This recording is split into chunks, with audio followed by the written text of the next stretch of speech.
Hello guys, this is G Engineer. Welcome back sa ating YouTube channel.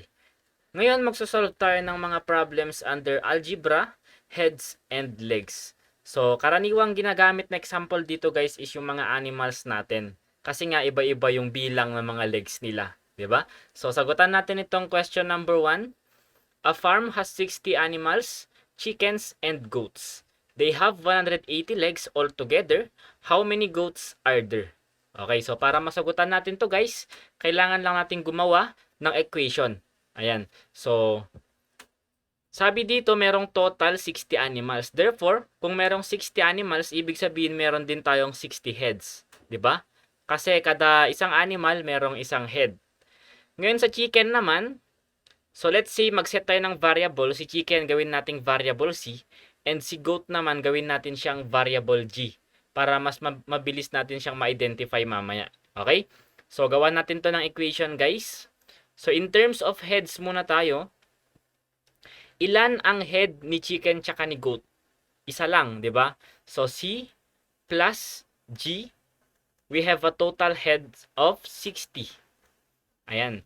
So sa ano naman tayo, in terms of legs naman. So, ilan ang legs ni chicken? So, that is 2. So, 2 times C. Plus, ilan yung legs ng isang goat? So, 4, di ba? So, 4G. And ang total legs nila ay 180. Ayan. So, meron na tayong dalawang equation. So, bahala na kayo guys kung paano nyo aatakihin itong equation natin na ito. Pwede rin naman yung plug-in. Mag-isolate kayo ng value, then plug-in nyo dito sa second equation. Pwede lang naman yon. Or by simply using the cancellation method, no? So, paano nga ba yon? Ayan. So, kailangan natin guys i-cancel yung mga hindi variable G. Para maiwan lang guys yung hinahanap na variable G. So, basically, kailangan natin i-cancel si variable C. So, paano natin maka-cancel yun? So, hindi pa kasi sila pantay, di ba? C ito, tsaka 2C yan. So, kailangan natin silang pagpantayin para ma-cancel natin. So, anong gagawin natin kay C para maging 2C? Kailangan nating mag times 2. Di ba? So, kailangan yung buong equation 1 natin, ita times 2 natin yan. Okay, so ilalagay natin dito. 2 times C, that is 2C. 2 times G, that is 2G. 2 times 60, that is equal to 120. Ayan. So, yan na guys yung ating equation 1. Ayan. And then, pwede na natin itong i-cancel.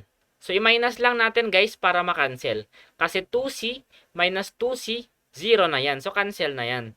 Okay? 4G minus 2G, that is equal to 2G. 180 minus 120, that is equal to 60. Ayan. So, G na lang guys, or yung goat na lang yung nag-iisang variable natin. So, kailangan natin yung i-isolate, i-divide na lang natin both side ng 2, G na lang yung matitira. So, 60 divided by 2, that is equal to 30. Or, letter C. Next, question number 2. There are 75 animals, ducks, and pigs. They have 230 legs altogether. How many pigs are there? So, mag-represent tayo guys ng variable. So, si ducks, gawin natin siyang variable D. Yung mga pigs natin, gawin natin variable P. Okay? So, in terms of heads, first equation, duck plus pig is equal to 75. Kasi 75 animals, 75 rin na heads. So, that will be our first equation. They have 230 legs altogether. So, in terms of legs naman tayo, ilan yung legs ng pato natin or yung duck natin? Dalawa. So, 2D plus yung pig natin, 4. So, 4P is equal to, they have 230 legs altogether. So, that will be our second equation. Okay. So, same lang guys sa ginawa nating method sa question number 1. Kailangan rin nating i-cancel yung hindi pig or yung hindi variable P. So, itong variable D guys, kailangan natin niyang i-cancel. Pero since hindi pa naman pantay, si D tsaka si 2D, kailangan natin siyang ipantay. So, i-times 2 lang natin itong buong equation 1. So, mangyayari, 2 times D, that is 2D. 2 times P, that is 2P. Ayan, P yan guys ha. 2 times 75, that is equal to 150. Then, pwede na natin i-cancel to by subtracting. So, 2D minus 2D, 0 na yan. 4P minus 2P, 2P. 230 minus 150, that is equal to 80. Then, divide na lang natin both side ng 2. Makakancel si 2, P na lang yung matitira. So, that is equal to 40. Yung bilang ng pigs natin. So, letter B.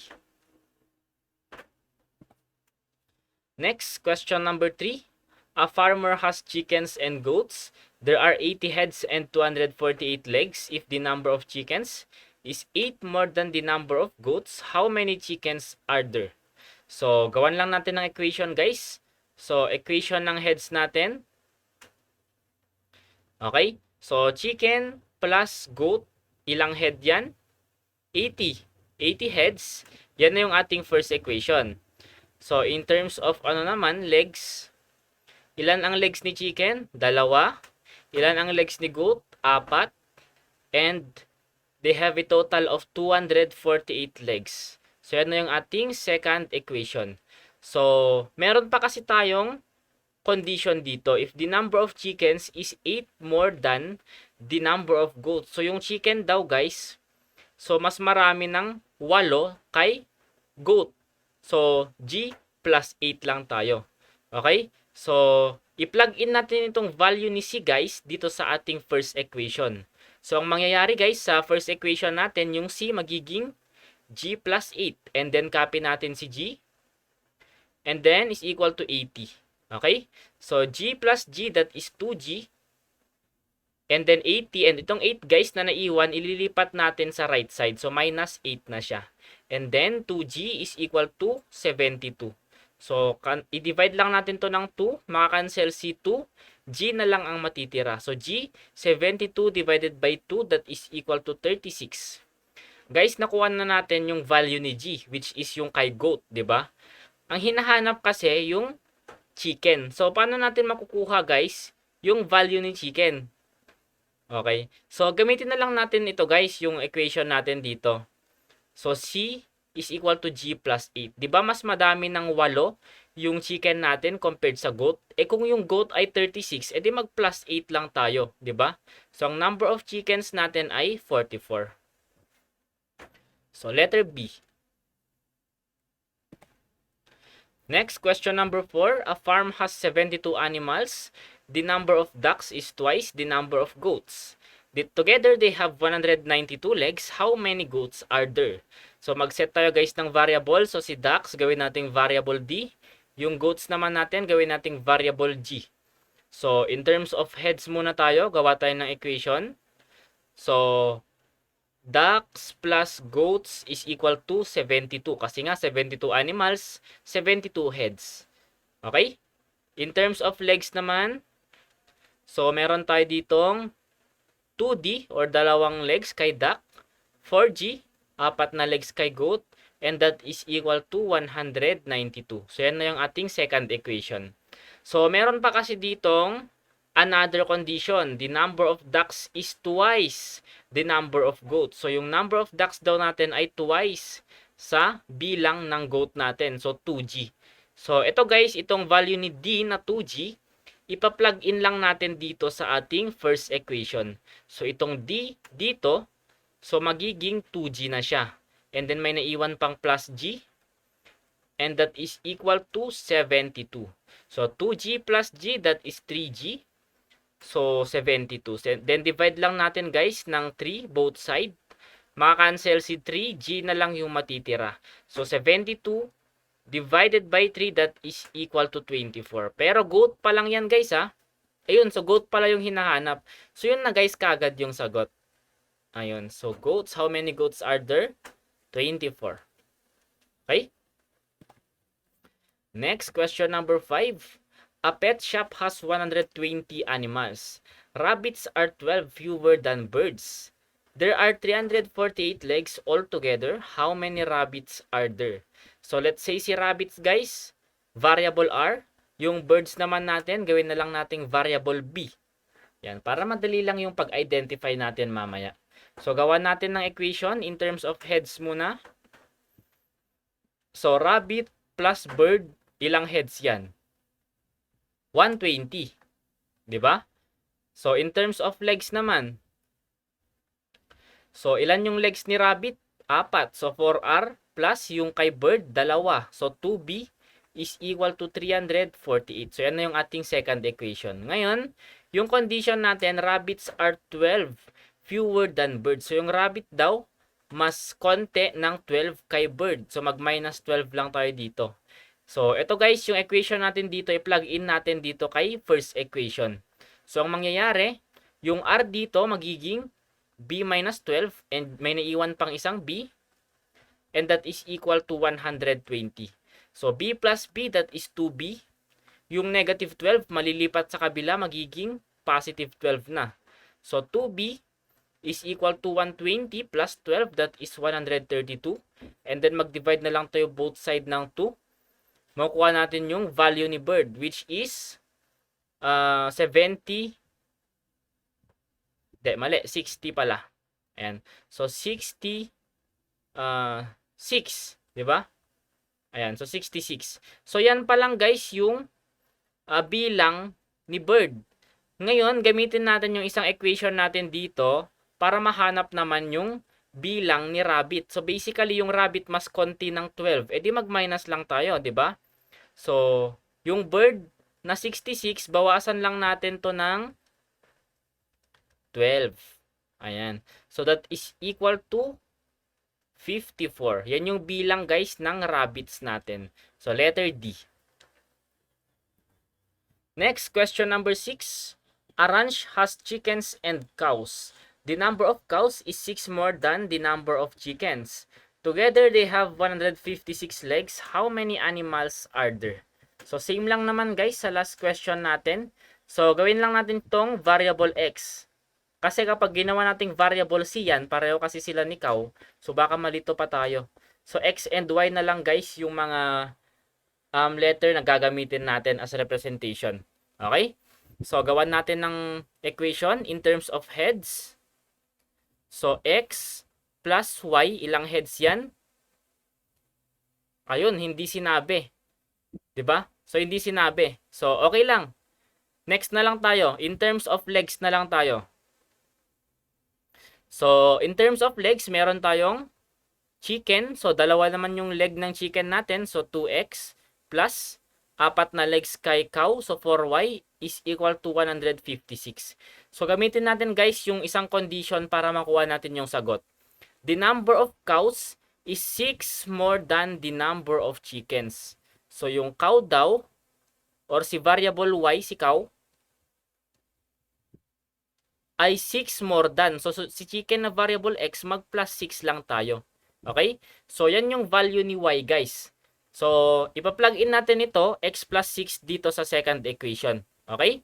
So, magiging 2x plus 4. Yung y, guys, magiging x plus 6 na. And that is equal to 156. So, simplify lang natin to. 2x plus, i-distribute natin. 4 times x ay 4x. 4 times 6, that is 24. And that is equal to 156. So, 2x plus 4x, that is 6x. And itong 24, guys, kapag nilipat sa kabila, magiging negative 24. Okay? So, 6x is equal to 156 minus 24. That is 132. And then, divide na lang natin both side ng 6. So, x na lang yung matitira. So, x, 132 divided by 6, ang value ni x natin ay 132. Ayan, so that is 62, tama ba? Ayan, so 62. Kung hindi ako nagkakamali. Okay, so 62. So, ano pa lang yan guys? Chicken pa lang yan. How many animals are there? Yun yung tinatanong. Tama ba guys yung ating value dito? Mukha namang tama yung pagka-solve natin, di ba? So, bakit ganito? May mali. Okay, so i-double check lang natin guys ha. Ayan, so sige. Tuloy lang natin to guys. So, wala naman tayo nakikitang mali dito. Tuloy natin. Itong 62. I-plug in lang natin dito sa y para makuha natin yung value ni y. So, 62 plus 6. So, ang value ni y naman ay 68. Ngayon, wala kasi sa choices to kapag tinotal natin. 62 plus 68 kasi 130, di ba? So, paano natin to i-double check? Ayan. So, gawan lang natin, guys. Ayan. So, mali talaga. May nagkamali tayo dito kung saan man banda. Hanapin lang natin. 4x plus 6, 12, 18, 24. Ayan. So, 6. Ayun, guys. Mali. Dinivide kasi natin to ng 2. 132 divided by 6, guys. That is 22 lang. Ayun. Kaya pala. So, kapag 22 yan, 28 naman yung y. And kapag tinotal natin yan, guys, 28 plus 22, ang total natin, total animals natin ay 50. Okay? So, that is letter B. Ayan. So, next tayo. Question number 7. A pet shop has parrots and rabbits. There are 12 more rabbits than parrots. Together, they have 180 legs. How many animals are there? Okay? So, let's say si parrot, variable P. Si rabbit, variable R. Diba? So, gawan natin ng equation to. So, in terms of legs na lang tayo, guys, kasi hindi given yung heads natin. So, in terms of legs, ang equation natin dyan, kay parrot, dalawa ang legs niya. So, 2P. Apat naman kay rabbit, so 4R, and that is equal to 180.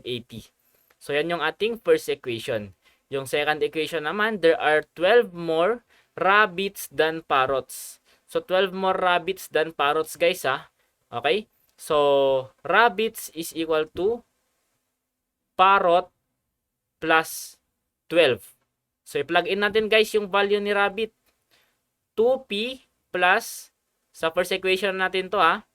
4 times yung R natin magiging P plus 12. And that is equal to 180. Okay? So, 2P plus, distribute natin to. 4P plus 4 times 12, that is 48. And that is equal to 180. So, 2P plus 4P, that is 6P. And then, 180 minus 48. So, ilan yan, guys? 132, I think. 132. 6P. And then, divide natin both side ng 6. 132 divided by 6, guys, that is equal to 22. Okay? So, yan, guys, yung bilang ni parrot. Parrot pa lang yan. Kailangan pa natin makuha yung value ni rabbit para ma-add natin sila. So, gamitin lang natin tong equation natin dito. Yung parrot ay 22. And plus 12. So, ang value, guys, ni rabbit ay 34. Ayan. So, rabbit plus parrot, guys, kailangan natin i-add para malaman natin yung bilang or total na bilang ng animals natin. So, 34 plus 22, that is equal to 56. So, letter A. Next, guys, question number 8. A farm has chickens and goats. So, let's say variable C si chicken, variable G si goat. There are 72 animals and 216 legs. How many goats? So, gawa tayo ng equation, guys. Given na yung heads niya. So, in terms of head, ang equation natin dyan, C plus G is equal to 72. Kasi nga, 72 heads. Okay? In terms of legs naman, so, ang legs ni chicken ay dalawa. So, 2C plus 4 naman ang legs ni goat. So, 2C plus 4G is equal to 216. Okay? So, same lang, guys, sa ginawa natin kanina. Kailangang matanggal yung hindi variable G. Kasi goat yung hinahanap natin. Ang kailangan maiwan sa equation, guys, yung goat. So, kailangan nating i-times 2 ito. Ayan, para pumantay siya sa second equation natin. So, ang mangyayari, 2 times C, that is 2C, plus 2 times G, that is 2G, is equal to 2 times 72, that is 144. And then, pwede na natin siyang i-minus. So, 2C minus 2C, makakancel na yan. Diba? So, 4G minus 2G, that is 2G. 216 minus 144, ilan yan? Ayan, so that is 78. Okay? And then, i-divide na lang natin to ng 2. Makakancel si 2, G na lang ang matitira. 78 divided by 2, that is equal to 36. So, letter C. Next, ducks and goats are in the ratio of 3:5. Together, they have 208 legs. How many animals are there? Yan. So, combination na to guys ng ratio and yung algebra natin, no? So, kapag ratio kasi, ayan, always guys, may multiplier yan. Yan yung una nating sinusolve, yung multiplier. Itong 3 guys, since ducks and goats, nauna si ducks, so ito guys yung ratio ni ducks. And itong 5 naman, yan yung ratio ni goats. Okay. So, gawan lang natin guys ng equation in terms of legs. Kasi given yung total number of legs nila. So, yung 3:5, pwedeng isulat kasi yan as 3x is to 5x. Kapag meron ng multiplier. Okay? So, gawan lang natin ng equation yan. Ilan ba guys ang legs ni ducks? Dalawa, di ba? I-times natin kay ratio times multiplier ni ducks. So, that is 3x. Plus, ilan yung legs ni goat? 4. I-multiply lang natin siya ng 5x. And we have a total of 208 legs.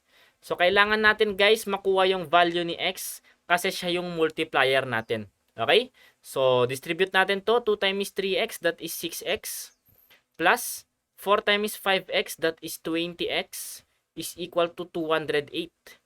6x plus 20x, so that is 26x, that is equal to 208. And kapag dinivide natin to, both side ng 26, makakancel si 26, x na lang yung matitira. And that is equal to 8. Ngayon guys, itong x natin na value, yan yung multiplier natin. Kailangan pa natin i-multiply guys sa ratio ng kung sino man yung hinahanap. Since ang hinahanap, how many animals are there? Ibig sabihin guys, kailangan nating malaman yung kung ilan yung ducks and kung ilan yung goats. Or, pwede lang nating i-total or i-add na lang itong ratio na 3:5. Kapag in-add mo yan, that is equal to 8. Itong 8 guys, yan na yung total animals natin. Yung ratio ng total animals natin. Kaya pwede lang natin tong i-multiply na dito sa 8. Ayan. So, 3x plus 5x, that is 8x. And then itong x natin guys, ang value niyan ay 8. So, basically, 8 times 8 na lang siya, or that is equal to 64. So, letter B. Okay, so question number 10. Birds and rabbits are in the ratio of 7:4. Together, they have 180 legs. How many birds? Ayan. So, gawan natin ng equation. Birds ay variable B, rabbit, variable R. So, given yung ratio nila na 7:4.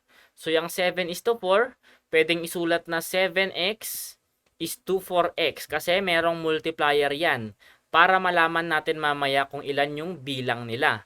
Okay? So, itong 7 guys, since yung naunang nabanggit, yan yung ratio ni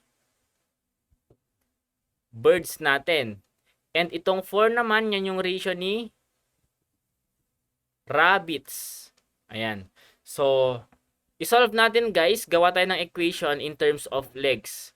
So, ilan yung legs ni birds? Dalawa. So, 2 times 7 and then yung multiplier na x. Plus, ilan yung legs ni rabbit? 4. So, 4 times 4x, that is equal to, we have a total of 180 legs. So, meron na tayong equation guys. Kailangan nating makuha yung value ni x kasi yan yung gagamitin natin na multiplier. Okay? So, para makuha natin yung andito. So, distribute natin. 2 times 7x, that is 14x. 4 times 4x, that is 16x. And that is equal to 180. 14x plus 16x, that is 30x, is equal to 180. So, i-divide natin both side ng 30. Makakancel si 30, x na lang yung matitira. So, ang multiplier natin guys, ang value niya ay 180 divided by 30, that is 6. Ngayon, gamitin natin tong 6 guys sa kung ilan yung hinahanap. So, birds kasi yung hinahanap. Alam natin na ito yung value ni birds. Ito yung ratio niya, 7. So, i-multiply lang natin. So, 7 times yung multiplier natin na 6. So, kung ilan yung birds guys, dito ay 42. Ayan. So, letter A. So, ayun guys, no? So, natapos na natin yung 10-item question natin under algebra, heads and legs. So, sana natuto kayong mag-solve ng ganitong klaseng problem. So, salamat sa panonood guys and mag-subscribe kayo sa channel ko para lagi kayong updated sa mga future contents pa natin. Yun lang.